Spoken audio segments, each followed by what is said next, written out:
Hey guys, I want to share with you a crazy idea that I had a few days ago that is kind of like an abandoned project. So I started something, I'm abandoning it now, but I wanted to make a record of it and share it with you to kind of like get your thoughts, your feedback on this crazy idea. And so let me show you this idea. What it is a workshop for worship leaders about social media. I call it Worship Media Workshop. It's essentially social media for worship leaders. And you might be wondering, why worship leaders? Well, it's because, worship leaders are very public when it comes to the church. They're leading up front. But also you see kind of like very different strategies in terms of social media. Some people are completely absent from social media, even though they're quite well known. I'm thinking of people like Matt Redman.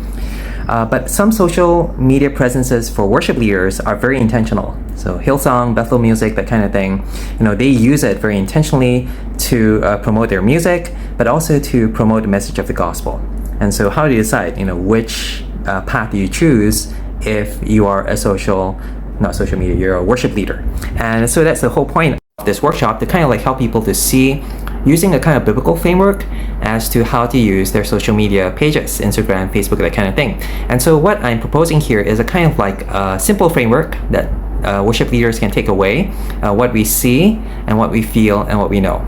So what we see is that social media presents an image of ourselves to the world, and what we see affects who we are. And secondly, what we feel is that social media affects what we feel about ourselves, and it creates in us this passion that then changes the world. That is, social media isn't just about imaging or messaging, but actually it wants to affect us at the internal, emotional level. And that can be very, very powerful. Lastly, what we know is that social media offers competing truths to God, ourselves, and the world. And this is perhaps the most important thing to take note, that you're actually saying something on your Instagram page. It's not just about projecting an image, but it's actually a form of a gospel. Giving people a particular kind of good news. That's okay. Anyway, I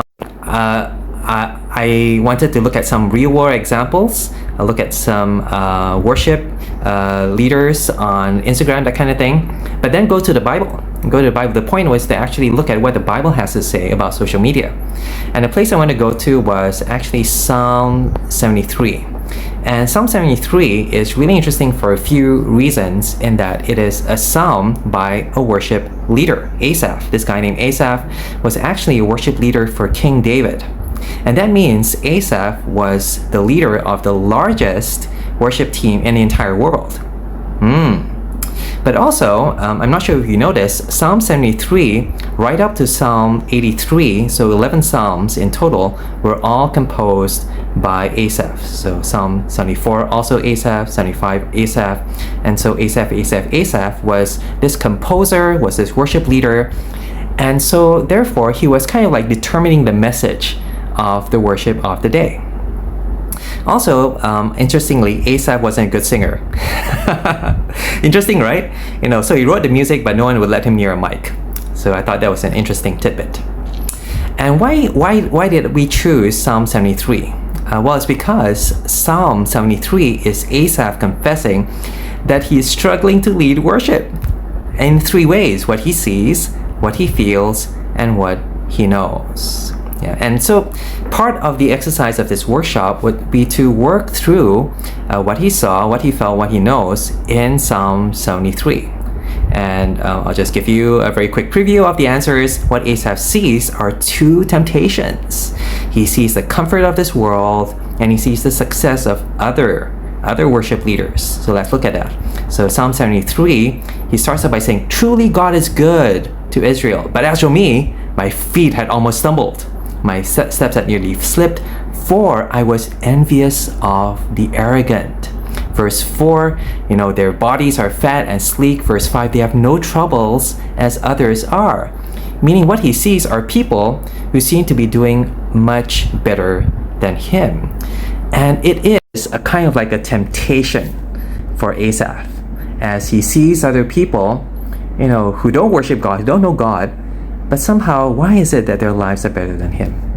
The other thing that he sees are other worship leaders, and I think this is a bit further down, verses 13 and 14, or maybe verse 9. He said, they set their mouths against heaven, their tongue struts through the earth.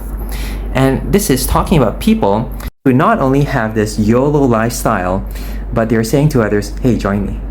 Join me in anti-worshiping God, or worshiping something other than God. That means they are worship leaders in a sense that they're leading other people away from God. And I think that's a very real, kind of situation for worship leaders today. They're not just the only voices that people are hearing every week. They come to church, they hear you calling people to worship, but actually the moment they step out, they hear other people calling them to worship other things as well. So already, you see there's a kind of a discussion point when it comes to social media. Who are the competition? Are we trying to do the same things as other people when it comes to trying to draw people to worship? And how should we be different or unique or godlike in our messaging? That kind of thing. Quickly, let's go to the second point, which is what Asaph feels, and he feels depressed. He feels depressed. Imagine that. He doesn't feel like worshiping God. Where does it say this? It says here, 14, verse 14, for all day long I've been stricken and rebuked every morning. And so all day long he feels this kind of depression, this angst, and he doesn't feel like worshiping God that morning. But then what he says is, if I'd spoken like this, I would have betrayed the generation of your children. Meaning there's a certain kind of carefulness when it comes to you as a worship leader, that you need to be careful that you don't just say everything that's in your heart. Now, this sounds dishonest, right? But actually there's a certain responsibility to say mainly what you want to represent. You're representing God. You want to say what's true of God, because the focus is not you, the focus is God and His goodness. And so there is a kind of conflict there. You as a worship leader, it's not just you projecting yourself or your gifts, but you redirecting all the attention towards God. And the time when that's really, really important to do is when you don't feel like it, when you don't feel like worshiping God, or when you don't think you have the stuff to be able to do this. That's actually when it really, really matters that we ourselves focus on God. Also, what else do we see here? And I'd say that's encouraging. And I say here it's okay to feel that way and still be a worship leader. And it just means that you have to be really, really careful during those moments. Finally, what does Asaph know? We haven't finished yet, that bit. But essentially what he knows is that God is eternal. He knows that God is true in the midst of everything else that's temporary. And I think we see that at the end of Psalm 73. Very, very beautiful verses. Let me see. Verse 25, whom have I in heaven but you? And there is nothing on earth that I desire besides you. My flesh and my heart may fail, but God is the strength of my heart and my portion forever. And isn't that just so beautiful and intimate? No one else but God. You're all I have in heaven.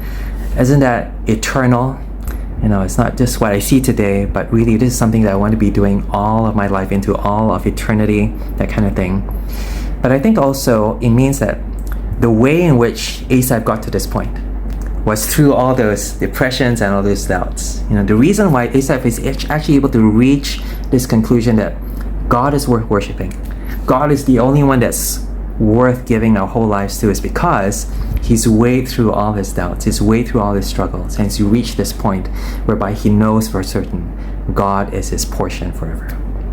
But yeah, that was kind of like the idea again that we had as a kind of workshop for worship leaders to think about themselves, but also how they use social media. What do you think? I would really, really love to know, what do you think about the whole concept, or even some of the details about Psalm 73, or whether Asaph, Asaph would be a good example. Maybe you can think of someone else who would be a good example, or other passages as well. Let me know what you think. Until then, this is This is all there is. We're not going to go through with it, but it was just an idea. I want to put it down on video so that I can come back to it maybe in the future and maybe do it for real. But until then, I'd love to know what you think.